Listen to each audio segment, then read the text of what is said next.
వామ్మో! ఇదెక్కడ మెంటల్ మాస్‌రా మామో! అవును భయ్యా. 'పుష్ప 2 ద రూల్' ఇంకో 2 రోజుల్లో రిలీజ్ అవుతుంది. ఇంకో కొత్త అప్డేట్ వచ్చింది భయ్యా. అదే 'పుష్ప 2కి సీక్వెల్ మళ్ళా. 'పుష్ప పార్ట్ 1' రిలీజ్ అయ్యి బ్లాక్ బస్టర్ హిట్ అవ్వడంతో ఇప్పుడు 'పుష్ప పార్ట్ 2 ద రూల్' రేపు డిసెంబర్ 5న రిలీజ్ అవుతుంది. అయితే ఈ 'పుష్ప 2కి sequel 'Pushpa part 3 the rampage' ఈ సినిమా కూడా వస్తుంది భయ్యా. 'Pushpa rise', 'Pushpa the rule', 'Pushpa the rampage' ఇలా 3 పార్ట్స్ అంటే ఇది మామూలు విషయం కాదు భయ్యా. అయితే దీనిపైన కొంతమంది ఎలా కామెంట్ చేస్తారు, రకరకాల కామెంట్ చేస్తారు. ఒకరైతే ఏంది భయ్యా ఇది సినిమాలు తీసుకురా వెబ్ సిరీస్ తీసుకురా అనేసి సినిమాని వెబ్ సిరీస్ చేసేసారని కామెంట్ ఇస్తారు. మరికొందరైతే బిజినెస్ ఇది పాటలు తీసి బిజినెస్ పెంచుకుంటూ పోతురు.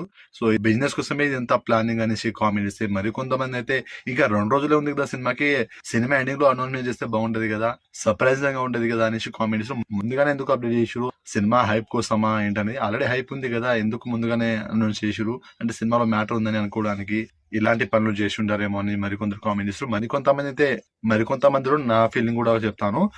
ఒక పార్ట్ 2 పార్ట్లు కాదు, 10 పార్ట్స్ వచ్చినా చూస్తాం. సినిమాలో కంటెంట్ ఉండాలి, మ్యాటర్ ఉంటే సినిమా ఎంటర్టైన్మెంట్ చేస్తే కంపల్సరీ చూస్తాం. సినిమా బాగుంటే 2-3 పార్ట్లు కాదు 10 పార్ట్లు కూడా చూస్తారు. నేనైనా సరే, జనాలు ఎవరైనా సరే. సో సినిమాలో మ్యాటర్ ఉండాలి.